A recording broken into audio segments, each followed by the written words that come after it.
Garbė Jėzui Kristui.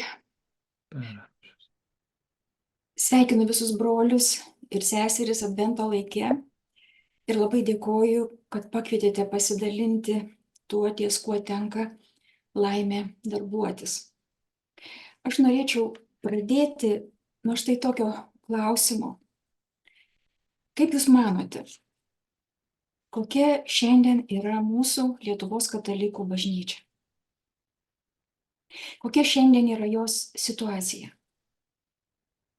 Kokia ji įžengė į liturginį Advento laikotarpį? Kaip jūs, kurie dabar manęs klausotės, galėtumėte apibūdinti, kokia mūsų bažnyčia dabar yra? Kaip jūs ją išgyvenate? Galvoju apie tai pati. Be to, klausiu viso būrio savo draugų katalikų. Kai kurie mūsų bažnyčios situaciją vertina labai pozityviai ir džiaugiasi. Džiaugiasi, kaip ji priartėjo prie žmogaus. Pavyzdžiui, per pastaruosius 15-20 metų. Lietuvoje yra gausių gyvų bendruomenių, kurios siekia Kristaus mokinystės idealo. Ir apskritai, bažnyčios situacija Lietuvoje, pasak jų, lyginant su tuo, kas vyksta kitose vakarų pasaulio valstybėse, yra pakankamai gera. Tačiau dauguma kalbintų išsakė susirūpinimą ir net skausmą dėl įvairių mūsų bažnyčiai ištinkančių iššūkių. Kokius iššūkius jie nurodė? Visą paletę. Kad kai kur bažnyčia yra institucija administruojanti sakramentus ir visai nesirūpina telkti tikrą krikščionių bendruomenę, kuri grįsta gyvų tikėjimų ir broliškų bei seseriškų santykių. Kad evangelizacijoje ima dominuoti vadinamasis renginizmas, kai žmonių atsivertimas siejamas su geros kokybės renginio organizavimu. Kiti minėjo, kad bažnyčia kenčia dėl jos narių susipriešinimo, ypač dėl klausimų susijusių su lytiškumu ir šeimos samprata. Tačiau vis dėlto dauguma nurodė silpno tikėjimo problemą. Kai nepasitikima Dievu, netikima, kad Jis tave myli, kad žmonės patys nejaučia didelės meilės Dievui, kad Jis nėra pirmas jų gyvenime. Išgirdau tokius svarstymus, kai Dievas nebelaikomas autoritetu, bažnyčia supasaulėja ir ima pataikauti pasaulio tvarkai. Būdami silpno tikėjimo, katalikai neturi tvirto krikščioniško stuburo ir negali atsilaikyti prieš pasaulio vertybių įtaką. Ir nors vadina save katalikais, dažnai vadovaujasi ne Biblijos, bet pasaulio normomis. Todėl bažnyčioje esą reiškiasi pasauliui būdingas individualizmas ir egoistiniai polinkiai. Taip kalbėjo mano draugai. O aš pati galvoju apie krikščionių šaltumą, visai nederantį su Jėzaus žodžiais Jono Evangelijoje, iš to visi pažins, kad esate mano mokiniai, jei mylėsite vieni kitus. Vis dėlto apibendrinant šį visai buitinį mano tyrimą, atrodo, kad bent jau mano draugų ratas bažnyčios stiprybę ir bažnyčios iššūkius sieja su tikėjimo ir bendruomeniškumo klausimais. Jeigu jiems skauda, tai skauda dėl gyvo tikėjimo ir krikščionių bendruomeniškumo stokos. Jeigu jie džiaugiasi, kai tikėjimas gyvas ir gimdo troškimą pažinti Dievą ir jam tarnauti. Kai širdis dega siekti šventumo, kai kitas žmogus priimamas kaip brolis ir sesuo ir bendruomenė yra grįsta tikros meilės ryšiu, tokia bendruomenė esant reikalui suteikia jėgų pasipriešinti blogiui ir būdama tokia, ji yra labai patraukli jaunam žmogui.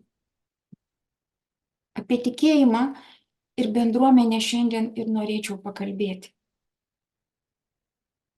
Na, logiška, jeigu krikščionys visa širdimi tikėtų Dievą ir išpažintų Jėzų Kristų kaip savo gyvenimo viešpatį, viskas būtų kitaip. Tačiau juk tikėjimo ir pasitikėjimo Dievu patys mes savo negalime suteikti. Galime jo norėti, galime ieškoti, bet jis yra Dievo dovana, gamtinė dovana. Kaip ir viltis, kaip ir meilė, tarpusavio broliška meilė, reikalinga bendruomeniai kurti. Prigimtinėmis galiomis jos nėra pasiekiamos. Todėl lyg ir nelabai gali kaltinti žmonės už tai, kad jie netiki ar turi silpną tikėjimą, kad stokoja meilės vienas kitam ir yra pernelyg susitelkę į save. Tačiau bažnyčios tradicija mums siūlo pagalbą. Labai seniai, dar ankstyvojoje bažnyčioje, buvo suformuluotas principas įgavęs tokį lotyniškos formulės pavadinimą – gratia supponit naturam. Tai reiškia, malonės pagrindas yra prigimtis. Kitaip tariant, Dievo malonė randa prieglobstį tam pasirengusioje prigimtyje. Ir ji nepasitraukia tol, kol prigimtis malonė atitinka. Ir kuo labiau ta prigimtis malonė atitinka, tuo gausiau Dievo dovanos joje įsikuria. Ką reiškia šitas pasakymas prigimtis malonę atitinka? Ir ką reiškia paruošti maloniai prigimtį? Pavyzdžiui, viltis yra Dievo malonės dovana, bet jai reikia pasiruošti savo prigimtį perkeičiant dviem dalykais – didžiadvasiškumu ir nuolankumu. Tai mokymas iš mūsų bažnyčios lobynų. Didžiadvasiškumas iš esmės yra žmogaus dvasios veržimasis į tai, kas didinga, kas kilnu. Tai leidimas savo ir drąsinimas savęs tarsi ereliui kelti žvilgsnį aukštyn ir siekti didžių dalykų. Nuolankumas nėra kokia nors išorinė laikysena, nuolankumas yra teisingas vidinis žmogaus sprendimas apie tai, kas jis yra Dievo atžvilgiu. Tai suvokimas ir pripažinimas, kad esi kūrinys ir kad tarp tavęs ir kūrėjo yra neišmatuojamas nuotolis. Didžiadvasiškumas ir nuolankumas būtinai turi veikti kartu, nes jei vieną didžiadvasiškumą žmogus turės, jis gali nulinguoti į lankas. Siekiai, lūkesčiai gali būti visiškai nepamatuoti. Todėl nuolankumas yra tarsi krantai, kurie apriboja kunkuliuojančią didžiadvasiškumo jėgą. Taigi jie du, didžiadvasiškumas ir nuolankumas, yra dvi prigimtinės dorybės. Jos priklauso nuo paties žmogaus, nuo jo pasirinkimo. Ir jeigu žmogus jas turi, jis yra pasirengęs priimti antgamtinę viltį. O jeigu žmogus nėra didžiadvasis ir nėra nuolankus, viltis neturi kur įsikurti.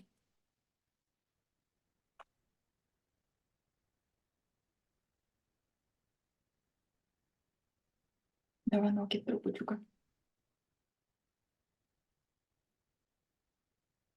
Taigi, Dievo malonė veikia visiškai laisvai. Bet jos veikimas priklauso nuo žmogaus, nuo to, koks jis yra, nuo to, ką jis daro su savo prigimtimi. Ir mes galime paruošti savo prigimtį maloniai. Ir tikėjimo bei meilės maloniai taip pat. Tai mūsų pajėgoms ir mūsų valioje. Mūsų bažnyčios tradicija yra lobių skrynia. Čia yra labai gerų dalykų. Bet tai, ką noriu šiandien jums parodyti, nėra vienas iš daugelio lobių, kurį galėtum kur nors pritaikyti. Galima sakyti, kad tai, ką šiandien sakysiu, yra esmingas teorinis krikščionio gyvenimo įrankis. Žinoma, keista, kad tenka nuo jo nubraukti dulkes. Taigi, kokiu būdu mes galime parengti savo prigimtį tikėjimo ir meilės malonį? Iš pradžių pažvelkime į savo prigimties sąrangą. Pradėkime nuo to, kad kiekvienas žmogus siekia daryti gerą. Ir daro gerą, bet taip, kaip jis tą gėrį supranta. Žinoma, tas gėris ne visuomet yra tikrasis gėris, jis gali būti tariamas ir jo siekdamas žmogus gali sugriauti savo gyvenimą. Bet iš esmės žmogus nieko kito nedaro gyvendamas, o tik siekia gėrio, taip kaip jį supranta. Gėrio savo ir arba bendruomeniai, tėvynei, bažnyčiai. Norint, kad mūsų prigimtyje įsikurtų tikėjimo ir meilės dorybės, mums reikia siekti tikrojo gėrio. Ar gali karitas meilė ateiti į širdį, kuri nekenčia kito žmogaus, kuri nuolat apkalba, niurna ar net šmeižia?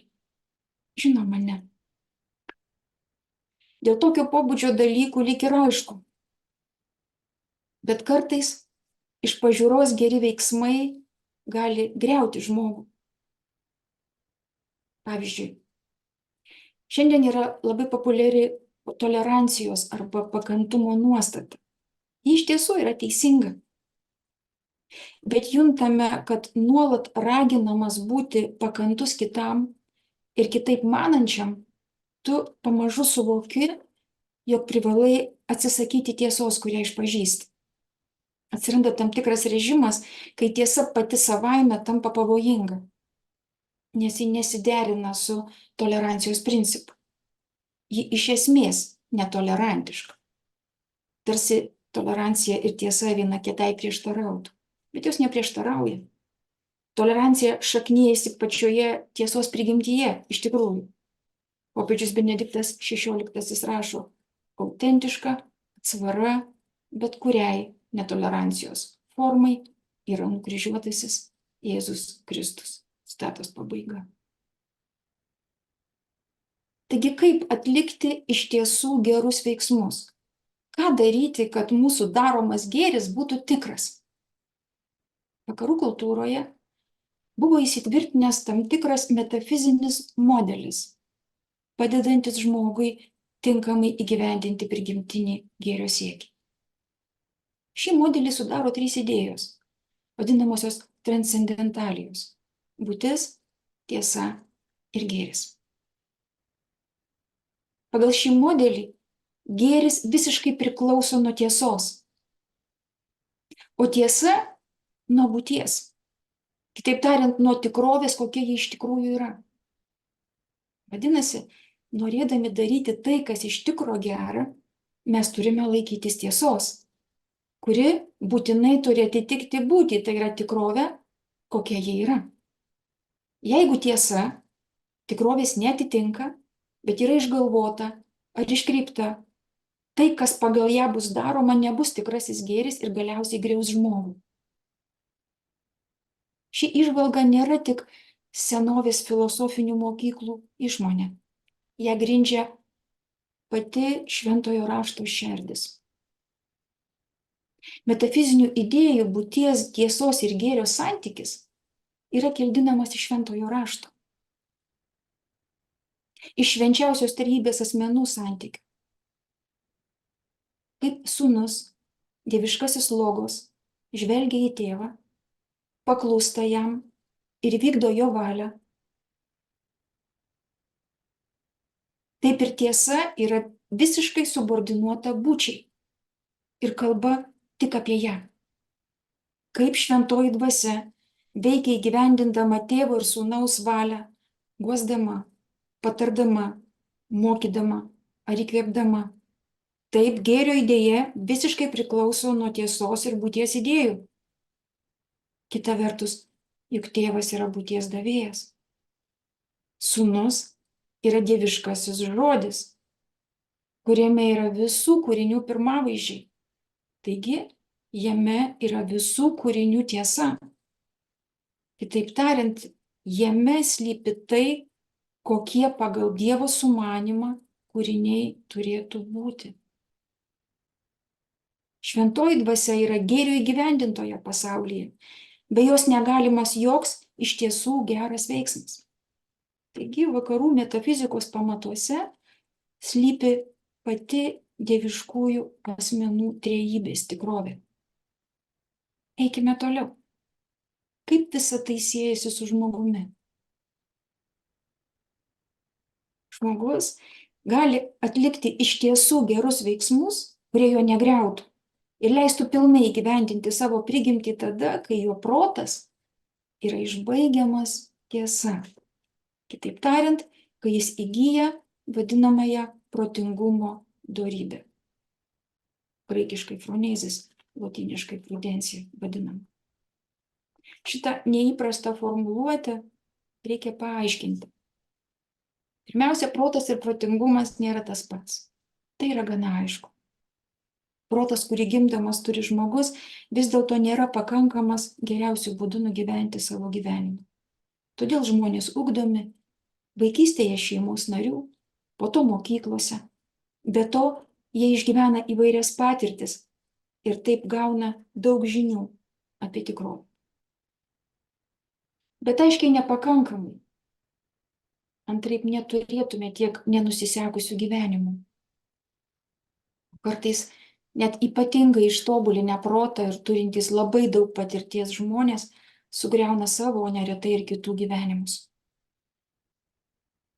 Bažnyčios tradicija moko, kad protą reikia ugdyti, siekiant įgyti protingumo dorybę. Ir tai yra kažkas visai kito negu mokyklų ir universitetų programos ar įvairios gyvenimo patirtys. Kas yra protingumo dorybė ir kaip ji ugdoma? Bažnyčios minties lobyne tam skirti didžiuliai tekstai ir trumpas pristatymas tikrai to neatskleis. Vis dėlto šiek tiek tą lobių skrynę mes praversime. Protingumo dorybė, kaip tiesos pažinimu išbaigtas protas, turi tarsi du veidus. Vienu veidu jie atsigręžusi į tikrovę, kurią siekia pažinti. Kitu veidu išvelgia į tai, ką čia reikia nuveikti. Remdamasis tuo, ką mato, stebėdamas tikrovę, protingumas svarsto, priima sprendimus ir nukreipia juos į veiklą. Tikrovė yra žmogaus veikimo pagrindas. Protingumas nieko neišgalvoja, nieko neprideda ir neiškreipia pagal žmogaus įgeidžius ar aistras. Todėl jis ir protingumas. Jis tik žiūri į tai, kaip iš tiesų yra. Ir tada kuria sprendimą, ką ir kaip veikti tikrovėje.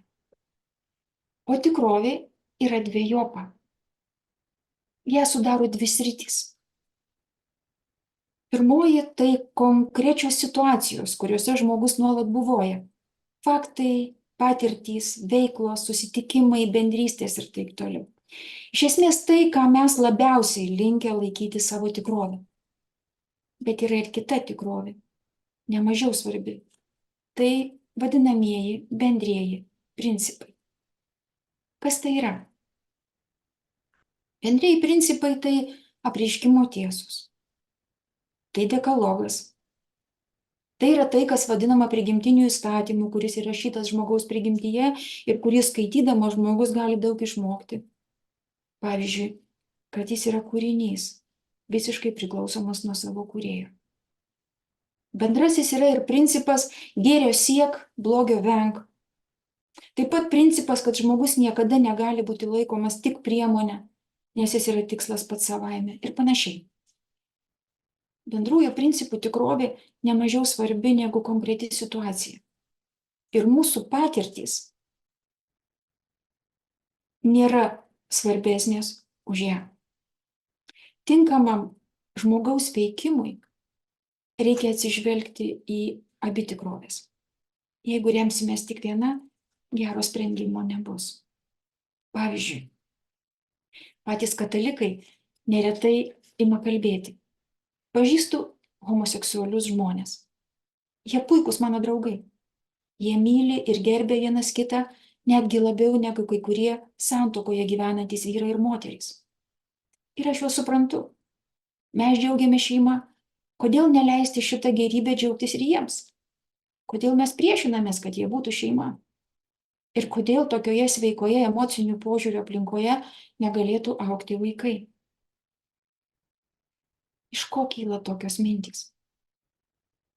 Iš gražaus dėmesingumo konkrečiai situacijai ir sykiu dėja iš bendrųjų principų ignoravimo.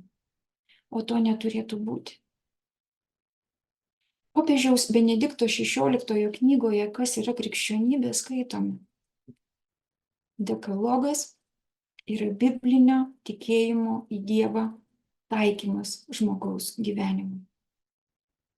Dievo paveikslas ir moralė neatsiejami. Tikėjimo negalima susiaurinti iki teorijos ir paneigti jo pretenzijas į konkretų gyvenimą.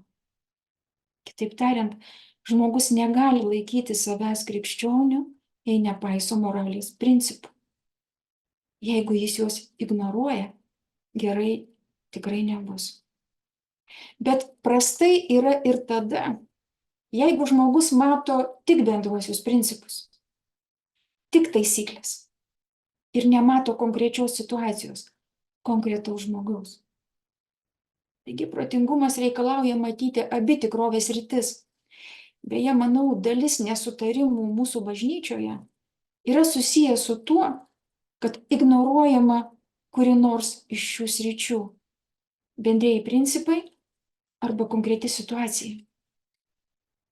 Progresyviais katalikais vadinami mūsų broliai ir seserys atrodo yra linkę suabsoliutinti konkrečią žmogaus situaciją ir kaltina vadinamosius tradicinius katalikus tuo, kad jie esą suabsoliutina principus ir nemato konkretaus žmogaus.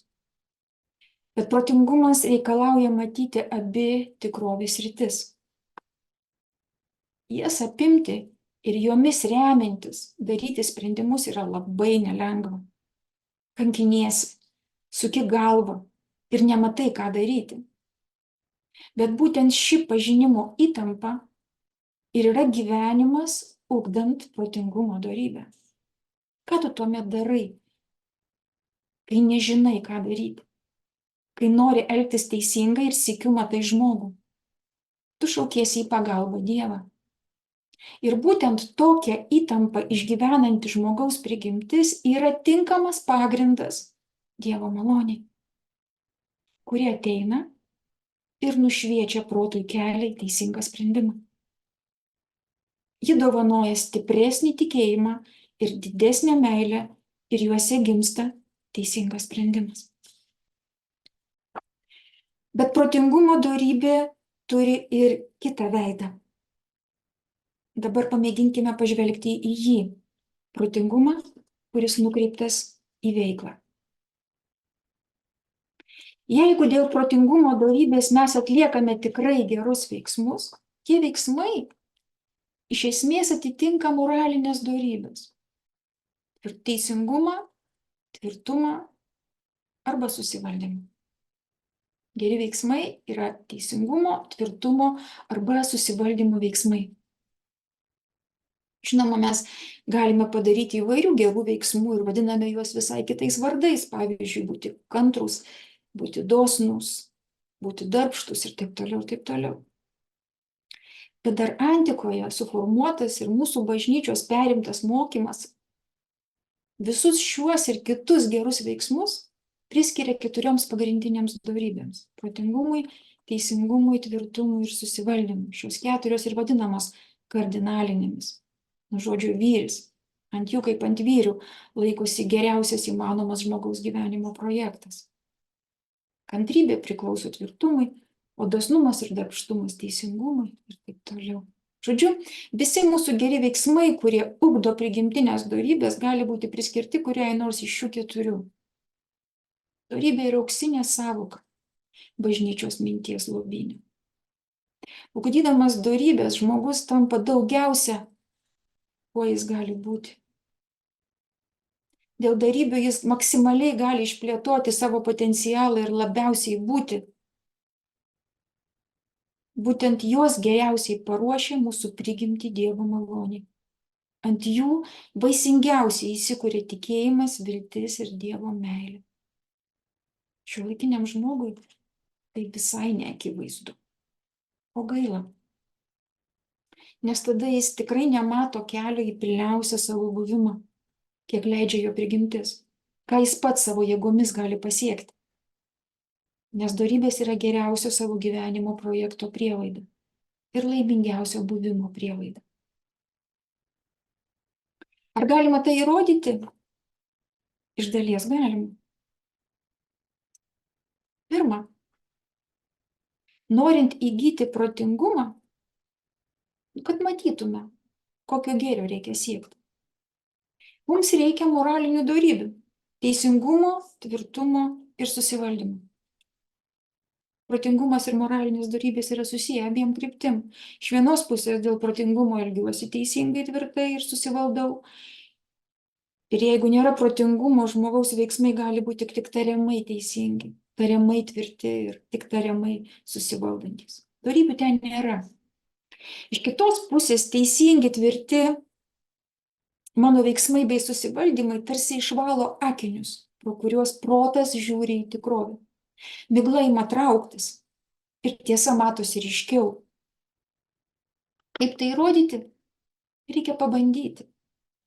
Tokie dalykai įrodomi tik bandymo keliu. Moralinės dorybės aštrina proto galią. Jis aiškiau mato tikrovę, taikliau svarsto ir turi daugiau jėgos įgyvendinti, ką nusprendė. Argi ne todėl mes einame pas patarimo, pas dorą žmogų? Tikime, kad jis mato geriau. Moralinės dorybės iš tiesų padeda išbaigti protą tiesos pažinimu. Teisingumas formuoja tokią valios laikyseną, kuri siekia kiekvienam atiduoti tai, kas jam priklauso. Pavyzdžiui, skolintojai skolą. Bet ne tik tai. Teisingumas yra ir didžiulė pagarba tėvams, nes niekad nepajėgsi grąžinti jiems to, ką iš jų gavai. Taip pat pagarba savo tėvynei. Važiuojame keliais ir tiltais, kurių nestatėme, vaikštome parkais, kurių nesodiname, gauname žinias, kurių patys neišgavome, mąstome ir bendraujame mums duota kalba, dalyvaujame tradicijų kultūroje ir taip toliau, ir taip toliau. Būdami teisingi, turėtume ne tik visą tai branginti, bet ir patys savo gebėjimais ir talentais prisidėti prie tėvynės puoselėjimo. O didžiausia pagarba Dievui, nes visą, ką turiu, esu iš jo gavęs. Taigi visa tai, ką išvardijau, visa tai apimanti žmogaus laikysena ir toks veikimas yra vadinami teisingumo vardu. Tvirtumo esmė yra kova su blogio pranašumu, nes dėja kartais taip nutinka, kartais blogis įgyja pranašumą. Ir gėris dėja savaime neįsitvirtina. Ir tuomet žmogui tenka nepaisyti savo savisaugos instinkto ir leistis būti sužeistam, kartais net žūti. Tai nereiškia, kad žmogus nebijo. Kur nėra baimės, ten nėra ir tvirtumo. Žmogus bijo. Bet leisdamas save sužeisti, jis siekia gilesnio, svarbesnio sveikumo, tiesos. Kovoje už gėrį patirta žaizda neša dvasinę sveikatą ir duoda daugiau būties. Taigi tvirtumo dorybė iš esmės neleidžia, kad baimė kažko netekti ar baimė žūti priverstų žmogų daryti blogį. Arba kad ta baimė trukdytų įgyvendinti gėrį. Kartais mums tenka pasijusti nepatogiai, kai norime žegnotis viešoje vietoje, nes vakarų visuomenėje viešumoje Dievui vietos nėra. Tokių problemų, kabutėse, kontekste sudrebina tai, ką rašo popiežius Benediktas XVI. Skaitau. Kankinystė yra pagrindinė krikščioniškosios egzistencijos kategorija. Čia gerokai rūsčiau negu įveikti nepatogumą viešai persižegnant. Pasak popiežiaus, jeigu teigiama, kad kankinystė nėra būtina, ant kortos pastatoma pati krikščionybės esmė. Krikščionybė ir istorijoje pergalių pasiekdavo tik dėl persekiojamųjų. turime pirmiausia melsti bei prašyti, kad Jis, Jėzus Kristus, mus visus iš naujo išmokytų savo kančios, savo aukos didybės. Citatos pabaiga. Tiesą sakant, pasiryžimas krauju paliudyti Kristų krikščionių yra griežtai įpareigojantis įsakymas. Susivaldymas. Susivaldymas laikomas širdį sutramdančią dorybę. Dorybę, kuri kuria žmogaus prigimtyje tvarką. Jai būdinga ne vien tramdyti ir stabdyti, jai būdinga ir tausoti. Susivaldymas moko žmogų Dievą mylėti labiau negu save. Ir tokiu būdu gydo jį nuo susikoncentravimo į save, kuris galiausiai žmogų ir sugriauna. Bėda, kad mes gyvename kultūroje, kur viešumoje yra manifestuojama idėja, o ne dorybė. Kultūroje, kur gėris ir blogis apversti aukštyn kojomis. Ir tai, kas griauna žmogų, tampa savaime suprantamybė, tuo netgi yra didžiuojamasi. Krikščioniška tradicija ragina mus nuo to trauktis. Benediktas XVI primena, cituoju, senojoje bažnyčioje katechumenatas vis labiau demoralizuotoje kultūroje buvo sukurtas kaip gyvenamoji erdvė, kur būsimi krikščionys mokėsi ypatingo bei naujo krikščioniškojo gyvenimo būdo ir buvo apsaugoti nuo visuotinės gyvensenos. Citatos pabaiga. Iš tiesų, ankstyvosios bažnyčios krikščionys gyveno visuomenėje, kuri tikrai nebuvo moraliai pavyzdinga.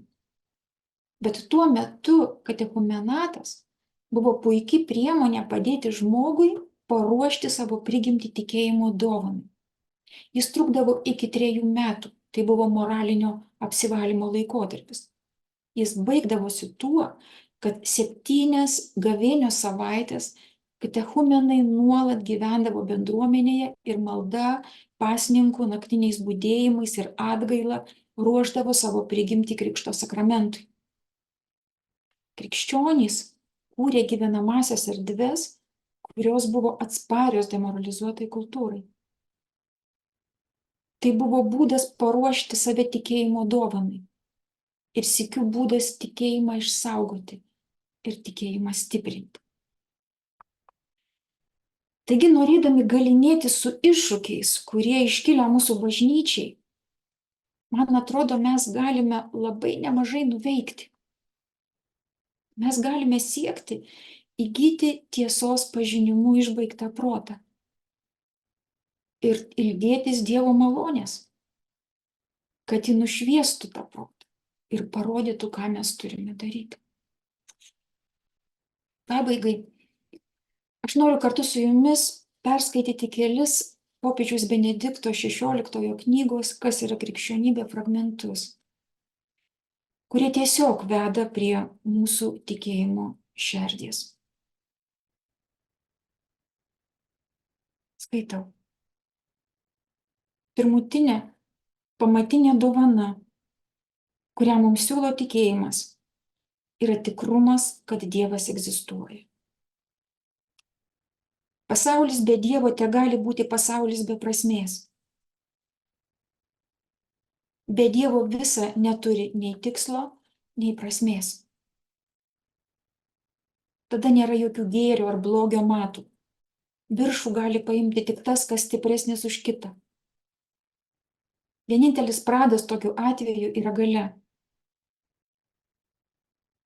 Kai yra Dievas kūrėjas, kuris yra geras, bei trokštantis gėrio, tik tada ir žmogaus gyvenimas gali turėti prasmę. Dievas pats tampa kūriniu ir kalba su mumis. Su mumis žmonėmis kaip žmogus. Taip teiginys Dievas yra, galutinai virsta tikrąją gerąją naujieną, nes Dievas yra daugiau nei pažinimas. Jis kuria meilę ir yra meilė. Kūrinys žmogus jam taip rūpi, kad jis su juo susivienijo ir per tai praktiškai įžengia į žmonių istoriją. Jis kalba su mumis, gyvena su mumis, kenčia su mumis ir prisiėmė už mūsų mirtį. Pirmutinė užduotis yra pradėti patiems gyventi Dievu ir siekiant Jo. Pirmiausia, patys turime iš naujo išmokti pažinti Dievą kaip savo gyvenimo pagrindą ir nenustumti jo į šalį. Hansas Ursas von Baltazaras rašė: trejybinį Dievą, Tėvą, Sūnų ir Šventąją Dvasią ne suponuoti, bet statyti priekyje. Teologijoje Dievas išties suponuojamas kaip suprantamybė, bet konkrečiai apie jį nekalbam. Dievo tema atrodo tokia netikroviška, taip nutolusi nuo mums rūpimų dalykų. Tačiau visa pasikeičia, kai Dievas nebesuponuojamas, bet keliamas į priekį. Kai nepaliekamas kažkur antrame plane, bet pripažįstamas kaip mūsų mąstymo, kalbėjimo ir veikimo šerdis. Citatos pabaiga. Jeigu mes vėl sugrįšime prie Dievo pirmenybiškumo, veikiausiai sugrįš teisingi kriterijai, kas svarbu ir kas nesvarbu. Veikiausiai rasis jėgų širdį matyti šalia esančio žmogaus kilnumą. Ir manau, galėsime tarti kartu su Romano Gvardini. Prasidėjo neapsakomos reikšmės įvykis. Sielose bunda bažnyčia. Garbė Jėzui Kristui. Dėkojame mūsų mielai pranešėjai už tokias gilias mintis ir turime keletą klausimų. Pirmasis būtų toks: koks protingumo dorybės ir išminties santykis?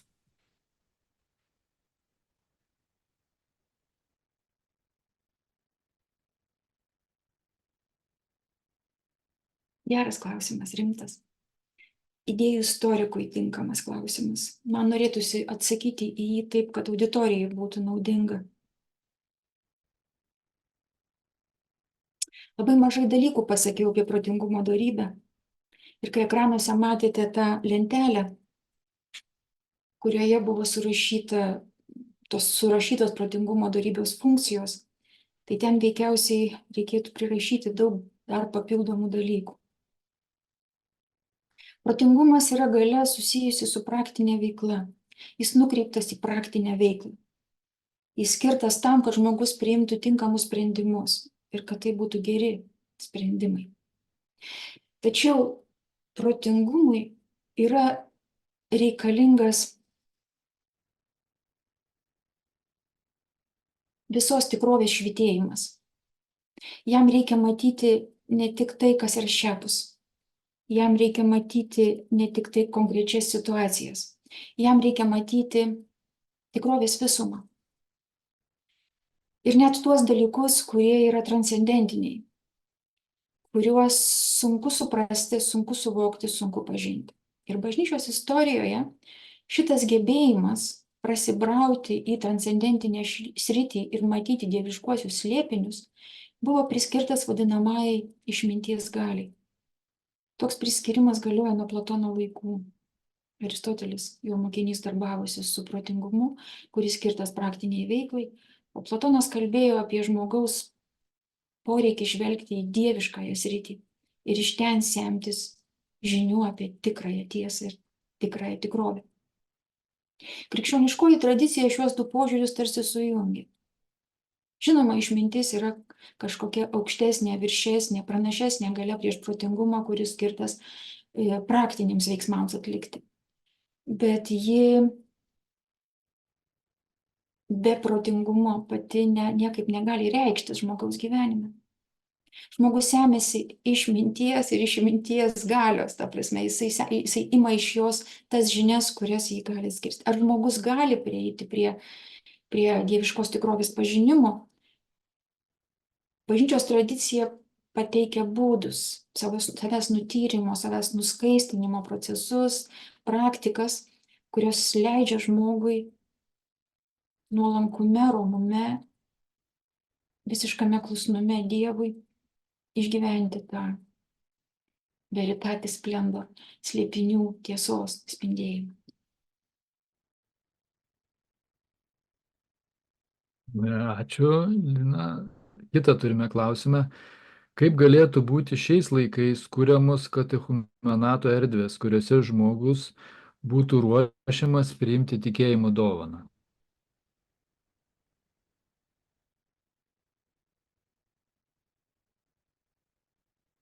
Tas organizacinis klausimas labiau aš žmogus, kuris apie principus kalba, o ne apie tai, kaip juos įgyvendinti, ką padarysi. Dabar tenka spręsti šitą problemą. Aš vis dėlto, kai galvoju apie tai, tai labiausiai tą krikščioniškų erdvių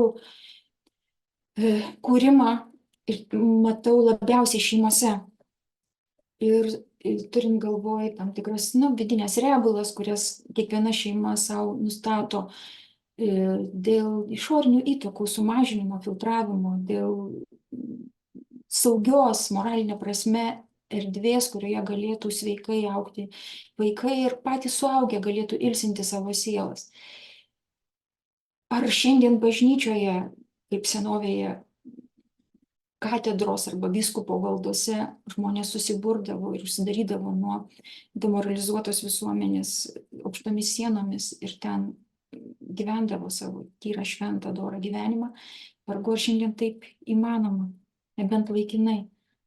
Tos laiko salelės yra, kuomet mes susitinkame su savo bendruomenės nariais ir galime atsigauti vieni kitų artumų.